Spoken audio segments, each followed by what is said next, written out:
Of the three members of the Police, Andy Summers is probably the one with the most colorful musical history. In 1964, he toured with an R&B band called Zoot Money's Big Roll Band.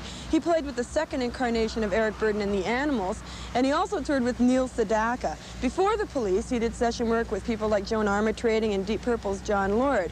During the Police, he released 2 collaborative efforts with Robert Fripp, and now he's done his first truly solo effort. The album's called XYZ, and he debuted it and his new band here at the Diamond.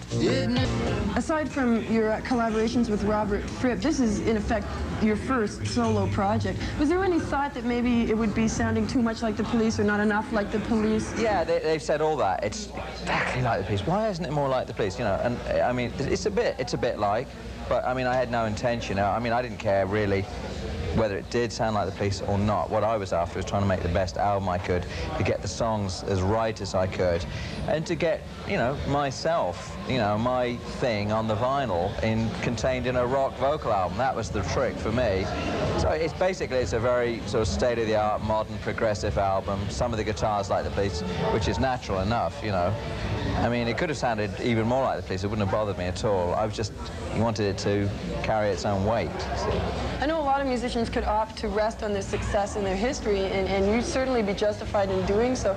But you didn't. What is it about a solo career that makes you want to jump back into the arena again? I miss the audience, and it sounds corny, but I actually like the day-to-day being in a band and watching how, you know, you can take a body of, you know, songs and they progress and you get into the nuances. I mean, it's a very big part of me. It's something I've done all my life, and I found that I missed that experience, the playing in front of an audience. I mean, it's a risky thing in a way for me to do. I suppose I could have just rested on the old laurels, as it were, but I don't feel ready for that yet, you know.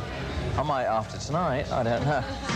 Sleep right behind me like a broken ocean, strange waking dreams before my eyes unfold. You lay there sleeping like an open doorway. I stepped outside myself and feel so cold. We'll take a look at my new toy. Break your head into, oh boy. Truth, it's everybody. Truth, it's everyone. Whoa. Truth, it's everybody. Truth, it's everyone. Whoa. Truth, it's everybody. Truth, it's everyone. The new music has been monitoring the careers of the Police since their early tours of Canada, including the Police Picnic, their political endeavors, and their private moments. Although there has been no official statement as to the future of the band, it's generally agreed that it's over.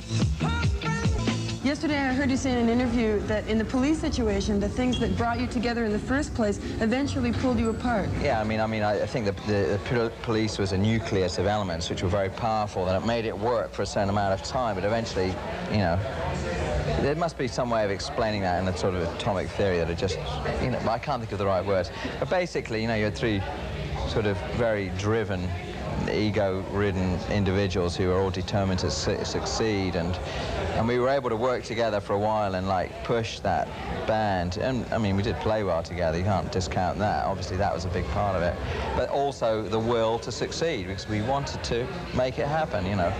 So we were definitely driven in that way, but I think it could only last a certain amount of time. It was bound to, you know, go off at a certain point, which it did. And I was actually surprised that it lasted as long as it did. I imagine there's a lot of speculation, just like there was for the Beatles, that there'll be a reunion every 6 months. Is it the same going on for the Police? The indications seem to be there. I mean, if this is anything to go by, every single interview, you know, yeah.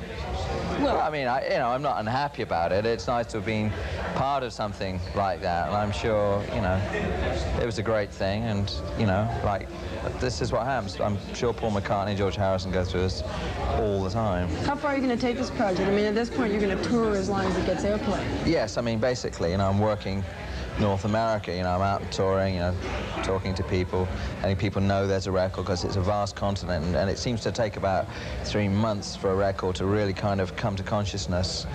I was basically told not to come until like the end of September. I'm here too early, really. But nevertheless, I'm here because I was anxious to get playing. And yeah, I'll keep it going as long as it's feasible, unless it just destroys me financially, you know, to do it. It might have done already. I don't know. Can you lend me $5?